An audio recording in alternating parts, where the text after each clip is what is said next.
Welcome to What's Hot Harlem America with G. Keith Alexander. The crossroads where culture, lifestyle, and community meet. All hosted by the legendary New York radio TV personality and proud Harlem American, G. Keith Alexander. And a very pleasant good afternoon to you and to yours. And I want to say welcome to What's Hot Harlem America with G. Keith Alexander. The crossroads where lifestyle, culture, and community meet. Now, wherever you are, I appreciate you for joining our neighborhood as we hang out together in Harlem, America. Today, in the What's Hot Spotlight is Phylicia Rashad, an accomplished actor and stage director. Two-time Emmy Award nominated Phylicia Rashad became a household name when she portrayed Claire Huxtable on The Cosby Show, a character whose enduring appeal has earned her numerous honors and awards for over 2 decades.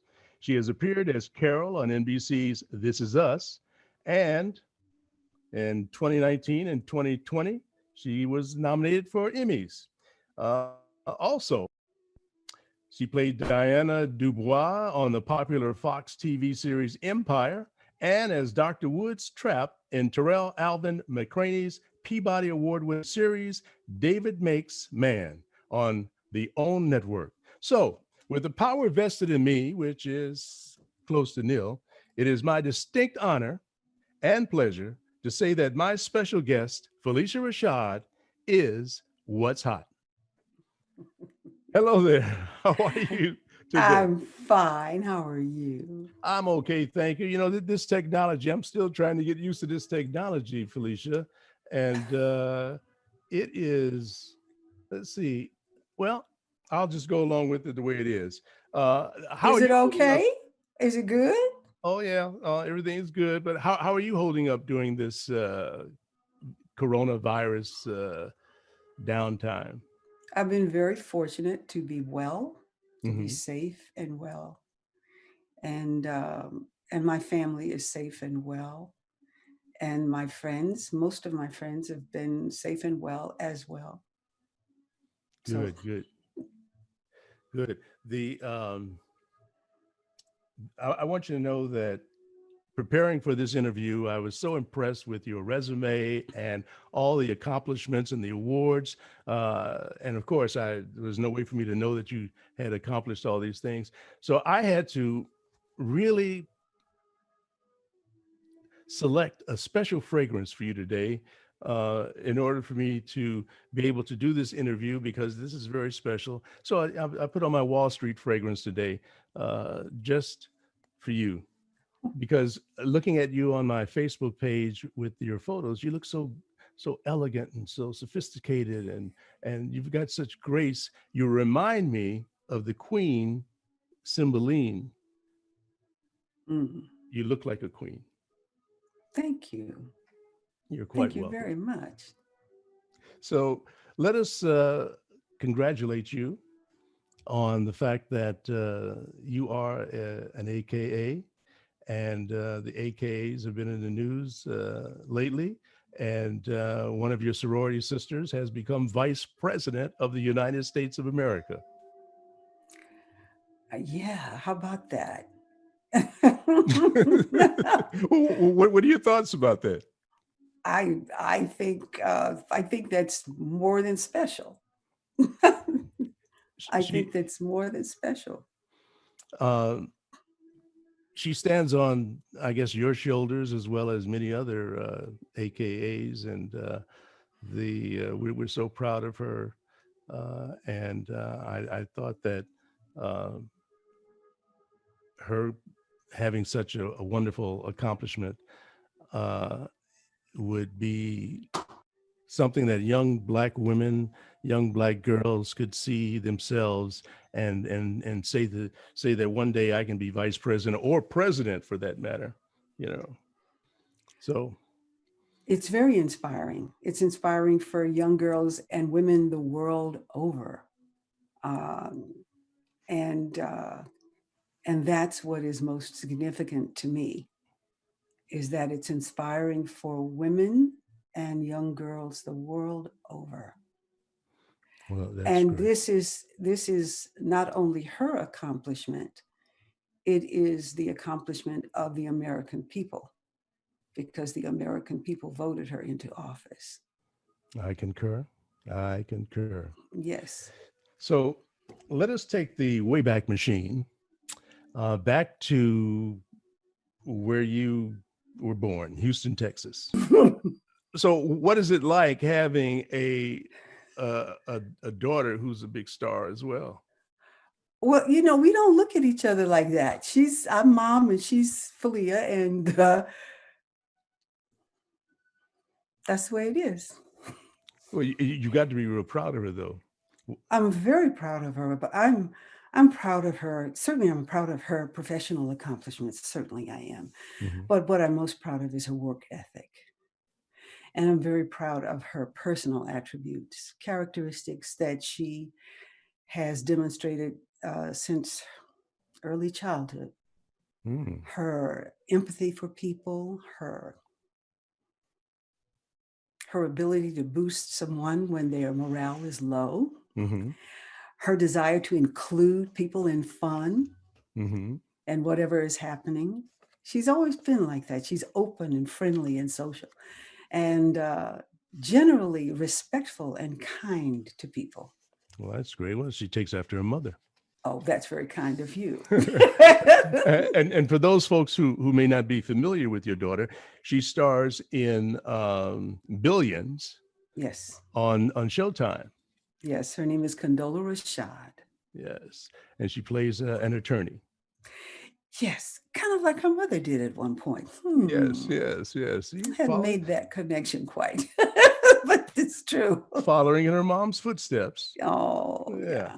So, all right. So let's take the Wayback Machine. Let's go back to where you were born, Houston, Texas. Hmm. And as a little girl, what was life like for you there? What I remember most is I remember family, of course, and feeling loved, cared for, and well protected. I remember a community in which I felt the same. I remember very, very blue skies with big clouds that used to take on the shapes of animals, peoples, and things. I remember the smell of cut grass. Mm. I remember a little duck I had once, and I remember a little chicken I had once. I remember trips to the farm where my father was born in Lobdell, Louisiana. Mhm. And I remember an extensive road trip. Well, it seemed extensive to me at the time because I was quite young. A trip that we took from Houston to Chester, South Carolina for Christmas, um, in our car. And my brother Tex and my sister Debbie and I were bundled up in the back seat of the Lincoln. Our parents were in the front, and it was very, very exciting. And we were making up games as we went along the way. I remember teachers who were in the classroom because that's where they wanted to be, Mhm. and who gave us everything they had, and who demanded excellence from us because they knew where we lived. And they knew our parents. And so Mhm. less than that would never have done. I remember not really understanding racism until I learned to read. Really? Yeah, because the community was such, uh, so when you read about Tulsa, Oklahoma before the Tulsa riots, Mhm. like at that Mhm. beginning of the century, you read about that. Beginning of 20th century, you read about that. Houston, Texas, at the time that I was growing up in the community in which I lived, they were all businesses owned by people in the community. Um, there were restaurants, there was theater, cinema. My father shared his office with a physician. My father was a dentist, Mhm. and there were a number of dentists, African American dentists. They had their own association. They had a picnic every year, Juneteenth, my birthday. So it was a double feast for me. Um, eh, I went but in our neighborhood, let's say someone who worked as a housekeeper Mhm. would live next door to someone who was a doctor. Ah, okay. It wasn't, I didn't feel separate from people because of occupations or economic standing. It's like the community was there. It began to change certainly as I was continuing to grow up. But in the schools, I went to public schools. Um, when I was 13, my mother took us to live in Mexico City for a semester. Now, how did that come about? Well, my mother, Vivian Ayers, is a poet. Poet laureate. Not a poet laureate, a poet. No? No, Poet. a Okay. poet. Okay. A published poet. Okay.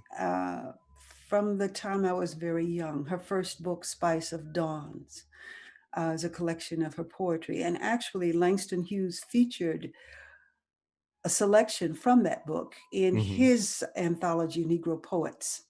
So my mother, Vivian Ayers, is in that anthology. Wow. Okay. And so, how did that come about? Well, my mother was from Chester, South Carolina, which is a mill town. She was educated at Brainerd Institute, which was a Presbyterian school with a classical education. My parents were divorced when I was 6. And my mother continued to live in Houston because she didn't want to separate us from our father, who was very attentive. But she was on a different trajectory than most people. She left the women's social groups that she was in because she said all they talked about was washing machines and hysterectomies. And she was interested in poetry. Get this, and art, So she became something of an oddity because there weren't a lot of people writing poetry in that circle of people, And her quest was a different quest, and she wasn't enamored with materialism at all. And she wanted to experience something other than racism because it was a time of legal segregation in this country. And she wanted her children to have a different experience too. She really was the one who kind of guided us in a way that allowed us to move beyond racism as young children, because she constructed all kinds of things to take our attention away from it. She would move all the furniture in the living room back to the sides of the wall and teach us to tumble across the floor. And she'd bring our friends in to teach them too. Really? She'd bring our friends in from play to teach us choral speech. My mother would do all these things, and she would take us to lectures that we couldn't possibly understand because of our age and experience. And she knew that, but at least we were there and we were being exposed to other things, to bigger things, to things that would stimulate our intellect and imagination. That's a wonderful, wonderful experience. We've got less than 30 seconds, so we're going to take a small break, and we'll be back with the wonderful 2-time Emmy-nominated Emmy Award winner, Phylicia Rashad, in just a few seconds. Thank you.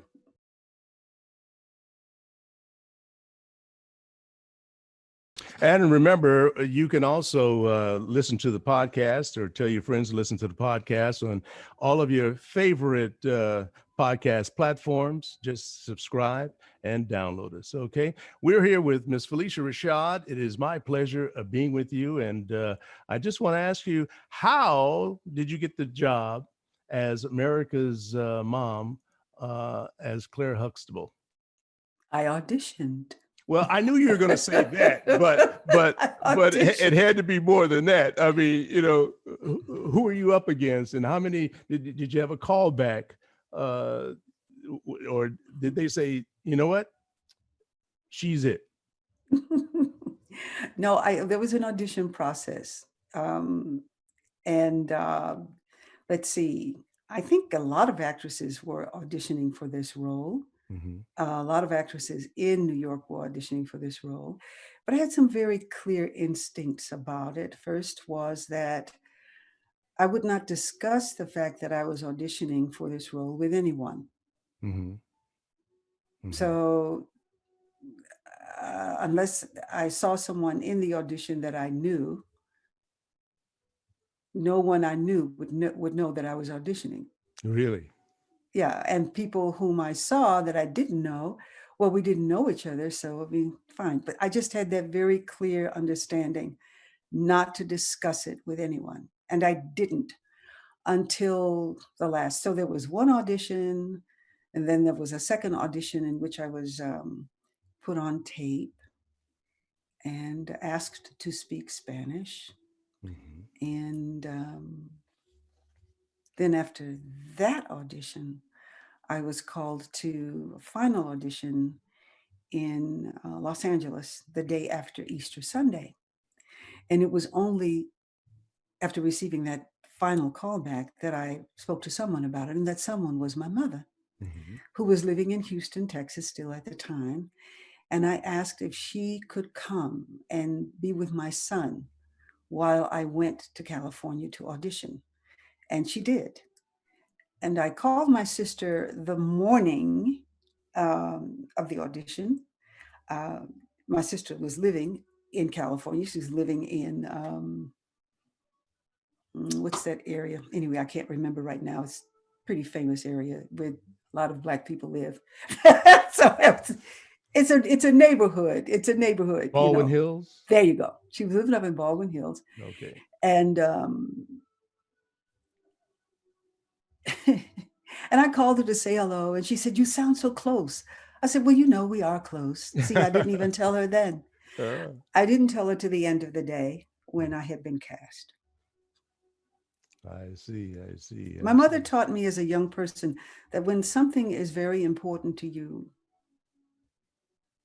if you hold it closely, loosely, but closely, you don't dissipate the energy of it. Mm. When you talk about things a lot, especially before they happen, you can dissipate the energy that you need to see it through. Wow. I never thought about that, but I guess there is some merit to that. Certainly. Certainly. So, what did you have to give up in order to be where you are today? I mean, is there anything that you had to sacrifice in your life in order to be who you are today? I had to sacrifice time with my son. There was a period there when I was in Dreamgirls. I look back on that period as the most trying time and the Why? most difficult, and because I had to be separated from my son a lot. The way the work was constructed, well, first I had to go. I had to go for an out of town run. Hmm. Well, when I was in the Wiz and went for an out of town run, my son was very young, and I Hmm. brought him with me. Hmm. And also, that particular production created a nursery for us, as there were 7 mothers with young children. So we brought our children to work, and they Hmm. played together. They Hmm. had their own big dressing room, and they had a certified kindergarten teacher. Hmm. So, I never had to be separated from him.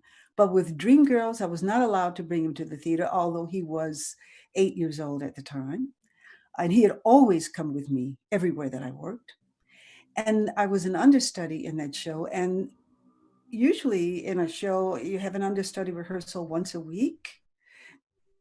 In Dreamgirls, there were 3 understudy rehearsals during the week, which meant that 6 days out of 7 days, well, 5 days out of 7 days, I worked 10 out of 12 hours. If you Really? put it all together with the performance of the show, if you put it together with matinee days, Hmm. that's a lot of time to be separated from your son who's 8 years old, going through this change. Because when you enter the 3rd grade, that's the grade where things change and become more difficult, more serious, you know. And so a parent needs to be present. I would get my son off to school in the morning, and when I would see him again, most days he was asleep in his bed when I got home at night. Really? And I hated it. I absolutely hated it because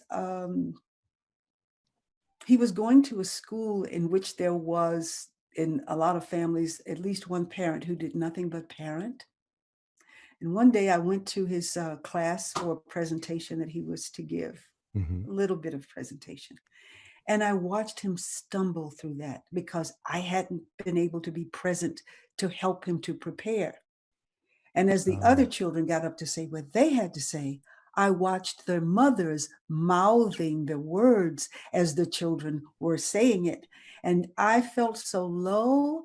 I felt low enough to sit on a dime and swing my legs. Mm. I felt, I felt, I felt that I was such a failure. I can't even tell you how that felt to know that I couldn't be with him because when the day came, and the day did come, when I left Dream Girls without another job to go to, but I left because I had to go. Wow. I was home for, mm, I was home for a number of months before I had another job to go to. And during that time, I would go to the park with him and places with him. And I remember one day being in the park with him and watching the sunlight filter through the trees and squirrels scattering about and children running and playing and the sound of their laughter. And I looked at him, I said, has this been going on all the time? And he looked up at me so sweetly and he said, yeah, Mama, it has. Oh, But he, oh, you're bringing tears to my eyes. but it's horrible. It's and I can say this. I can tell you, you know, working mothers, working parents, because there are men who parent um, they're sole parenting, and they have to work too. And for parents who, you know, who really enjoy their children and love them so much and want to give them everything, to have to be separated like that because of work, and you have to work because we got to eat. We have to Right. have a place to stay. We got to have the lights on. You know, it's a real dilemma for people, and I hope that at some point, as a society, maybe we can think about what is done in Sweden and other places to support parents who are single parents and having to work too. Thank you for sharing that. I mean, I have a tear coming down my face here from that story. It's a beautiful story, and the being a parent is not always easy when you have to do what you have to do, and sometimes we uh, we miss some of the beautiful times with Hmm. our children, Hmm. you know.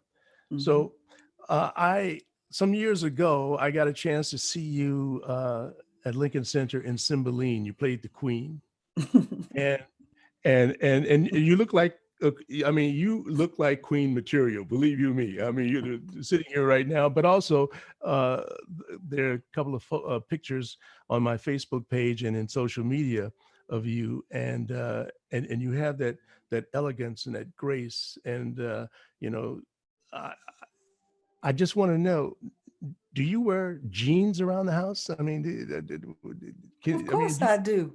you do? Oh, I wear okay. jeans outside. I wear jeans to Oh, the grocery store. I oh, wear okay. All Chris right. jeans going to the bank. Of course I do. Oh, good. Okay. All right. And I I'll mean, wear jeans with a silk blouse, a silk oh, shirt, and oh, I'll wear fantastic. jeans with a very crisp white shirt. Yeah, I Oh, wear okay. jeans. Oh, okay. All right. Because I've got this image of you. You know. No Uh, jeans.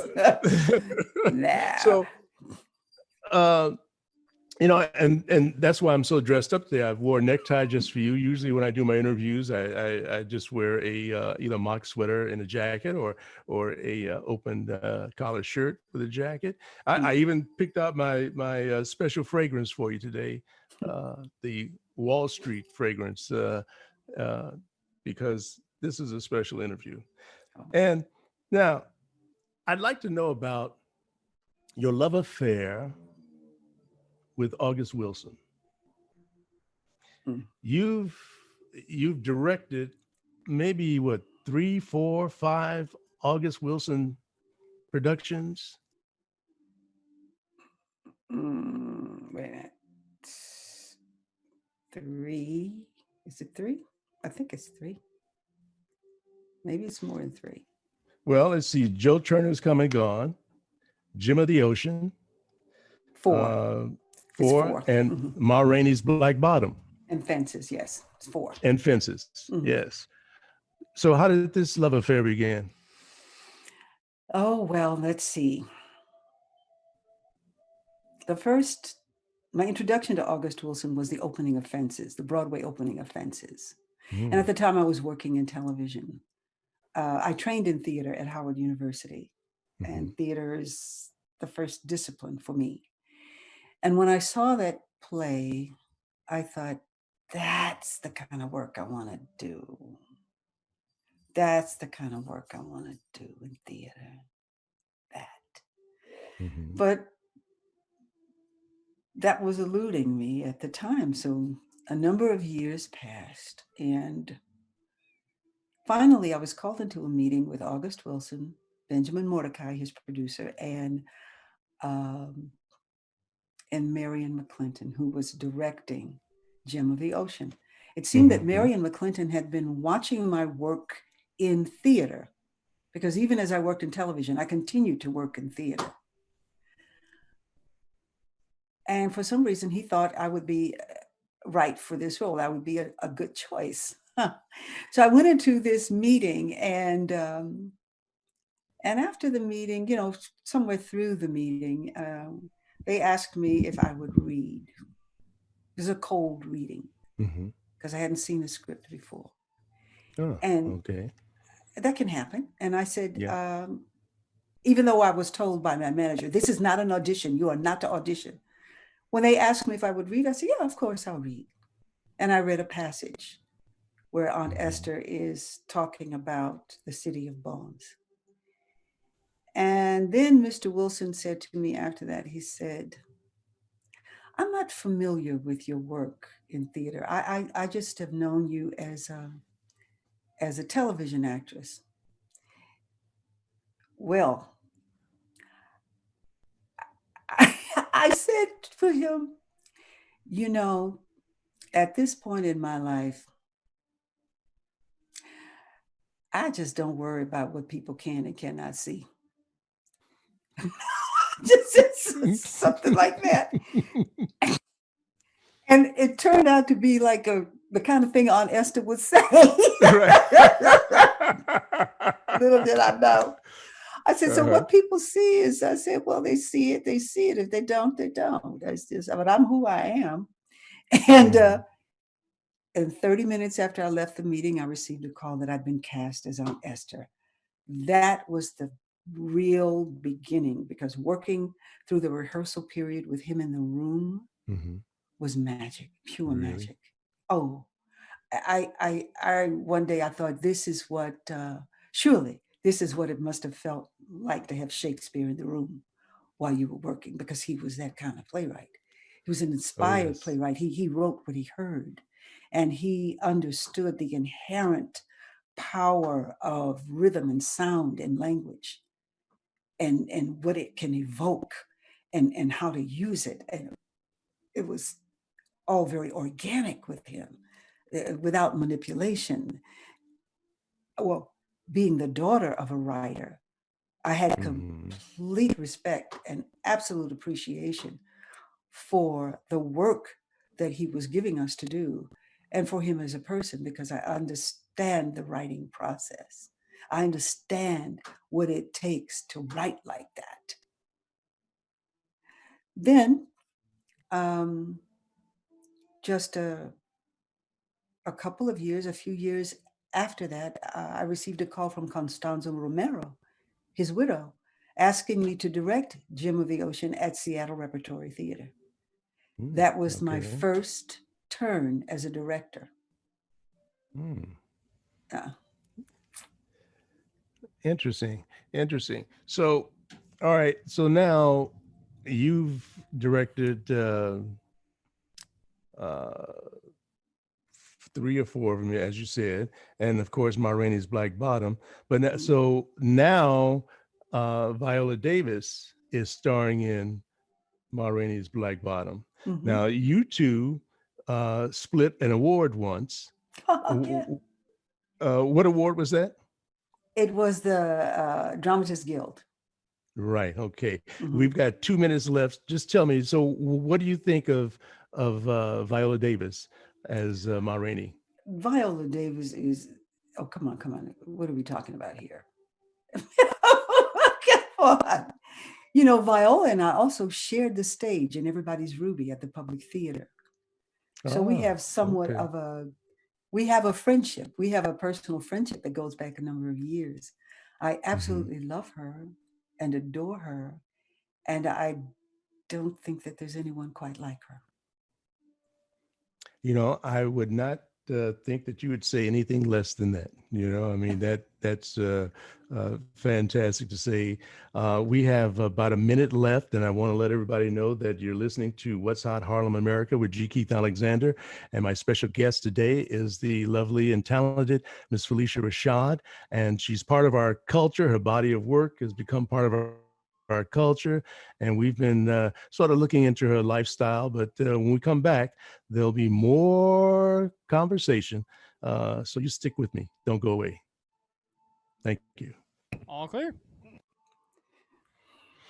Okay, that was wonderful. Your story about your son was amazing, and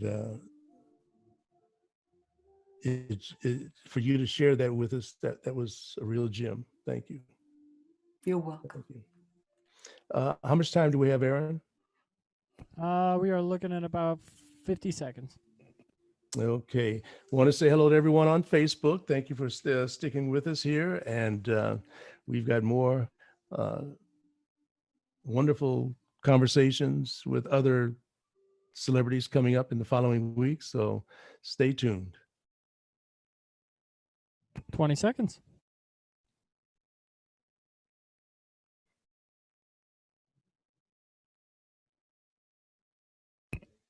Ten seconds.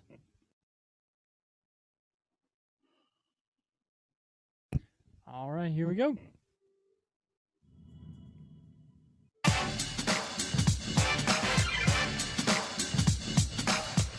You're listening to What's Hot Harlem America with G. Keith Alexander. To reach our show live today, call in to 1-866-472-5788. That's 1-866-472-5788. Also, you can send an email to gkeithalexander@harlemamerica.com. Now, back to the show. Well, thank you very much, Kevin Bernai. Uh, I went to your filmography at IMDb, and you have like 77 credits. I mean, I was really impressed. I've only got like four. I mean, four at IMDb, but you've got 77 credits. I mean, I was really blown away by that.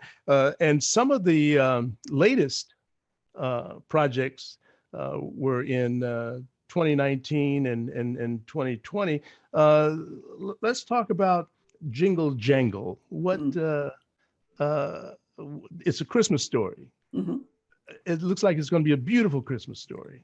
Tell us Mhm. a little bit about it. Well, I received the offer and the script in, I think it was, I'm trying to remember exactly. I think it was like in March or April of 2019. Mhm. Hmm. And I liked the story.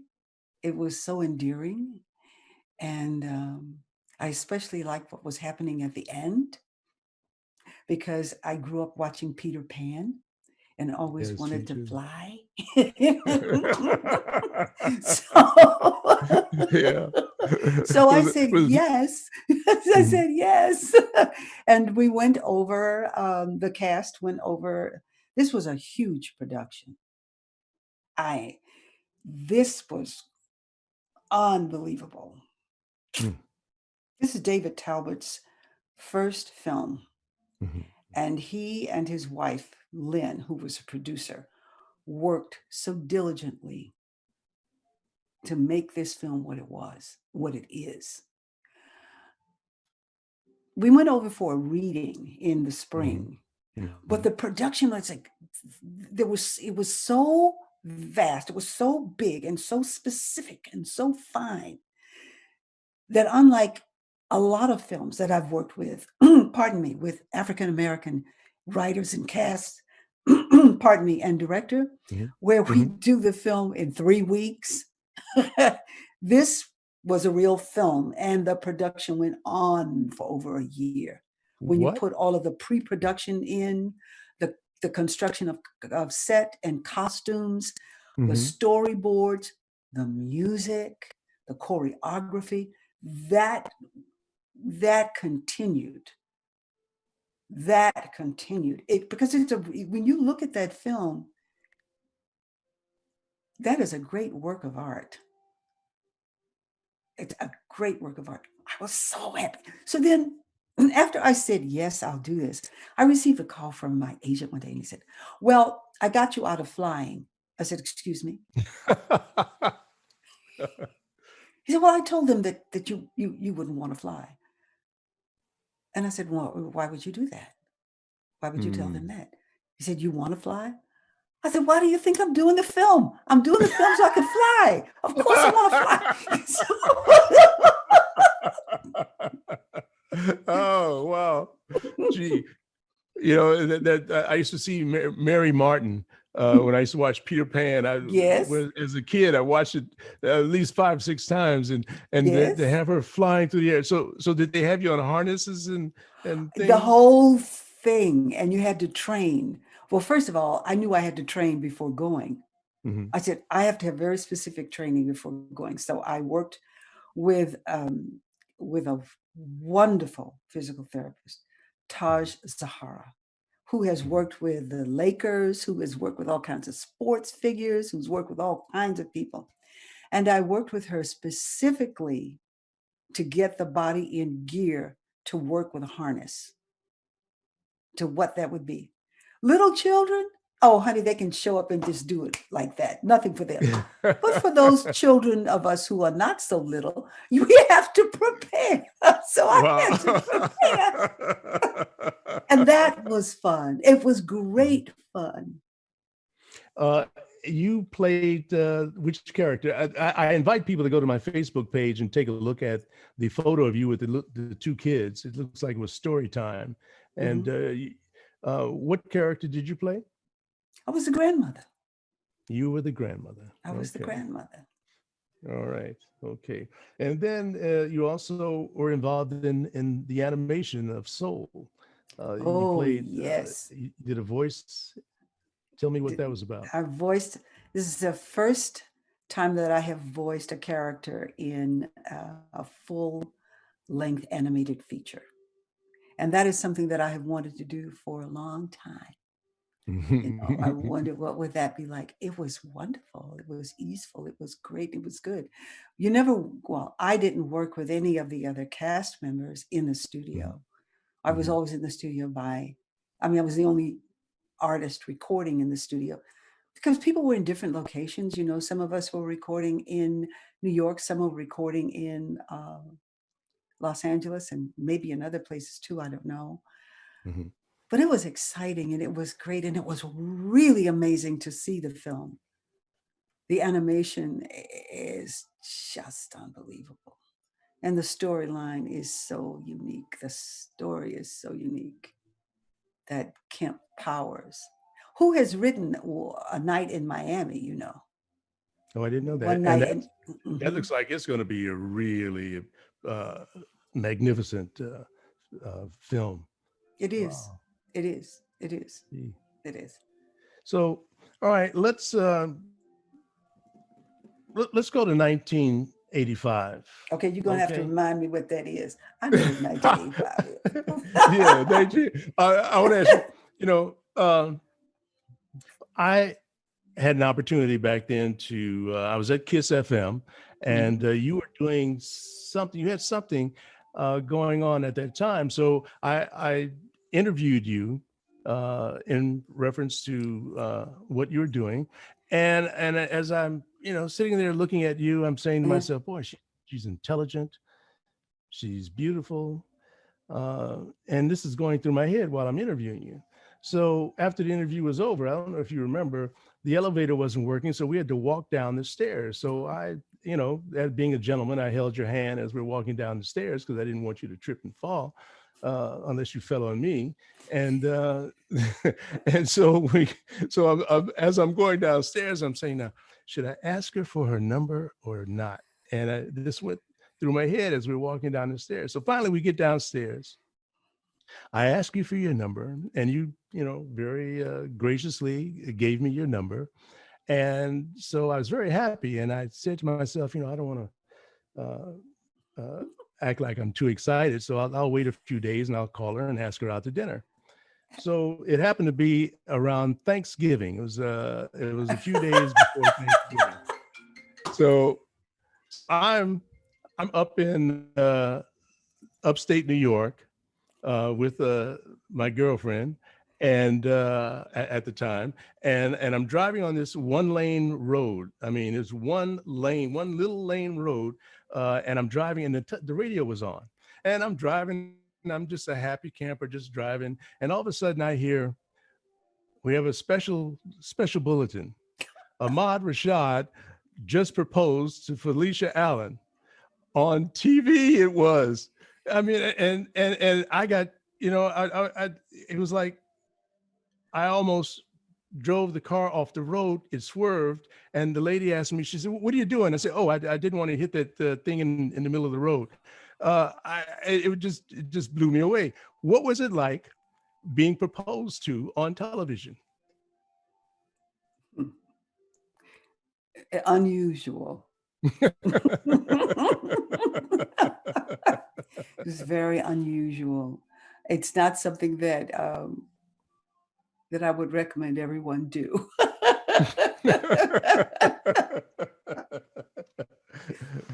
I would imagine that was there any embarrassment or anything? Because then you came into the studio, I believe, Oh yes, afterwards. there was the great drama of finding me where I was at Macy's and getting me to the studio to sit in the chair and give the answer.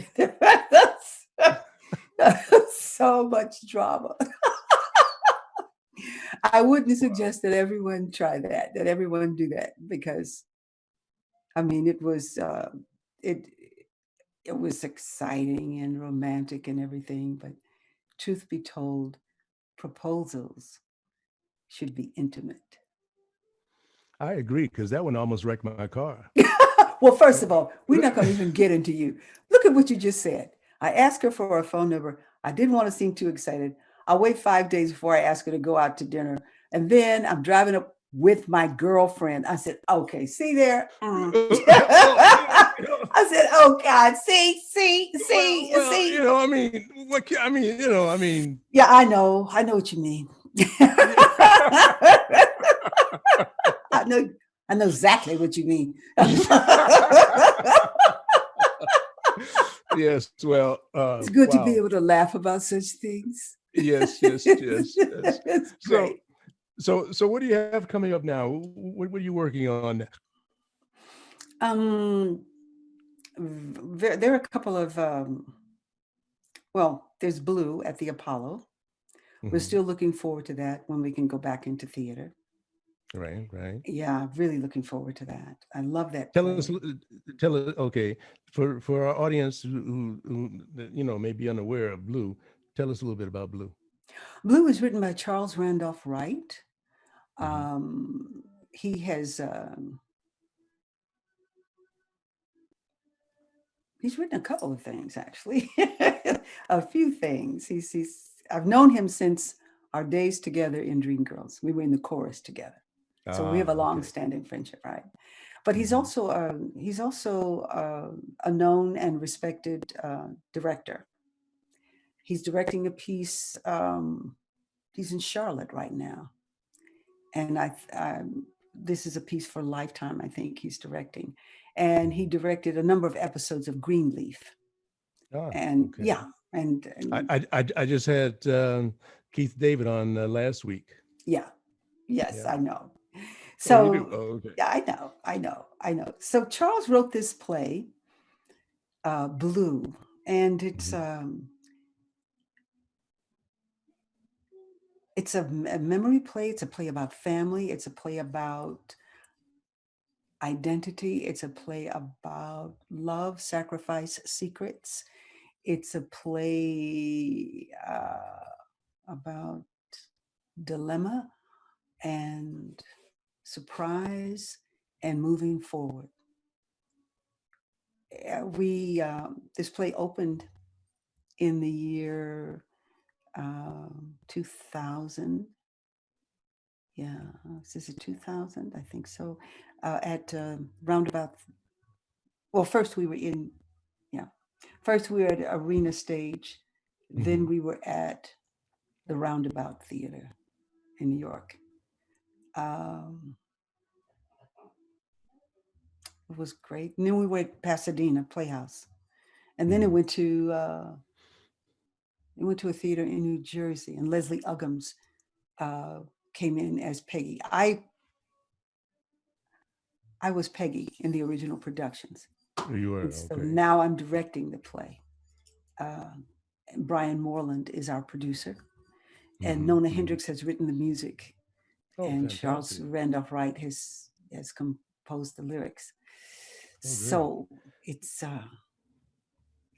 I don't want to give it all away. It's beautiful. People loved it. We had packed What houses every night. really? Yes, yes, yes. Packed Well, houses every night. well, don't give it away because we're winding down. I wish we had much more time. We've only Oh, got like 2.5 minutes. oh. So what else is coming up for you? Oh, I'm going to do some more episodes of This Is Us. Okay, Hmm. That I'm going to do. And then there are a couple of film projects and other television projects that I'm looking at to develop, to be in as well, to perform in, I'll put it that way. fantastic. Yeah. And then there's my cat, Dolores Magnolia, my little Well, companion. I was supposed to ask you about your cat because my friend Renza, Oh, Renza is she wanted to know the name of your cat, and so you just told us. That's great. yep. Okay, Dolores all right. Magnolia. Hmm. Wow. So, all right. So, I just want to thank you so much because I know you have many options and things that you could do, but you allowed me to spend some time with you. And I want to thank you so very much. And you're always welcome here at What's Hot Harlem America with G. Keith Alexander. In fact, after this is over, your podcast will sit on your page on harlemamerica.com, and if you have any projects coming up or any products or services that you want to the public to know about, we'll put them on your page. So when people go to listen to your podcast or any of the other podcasts, they'll be able to see what you're doing. And we want to thank you very much for being here, ladies and gentlemen. Thank you so much for joining us. This has been a wonderful opportunity for me to be with Phylicia Rashad again.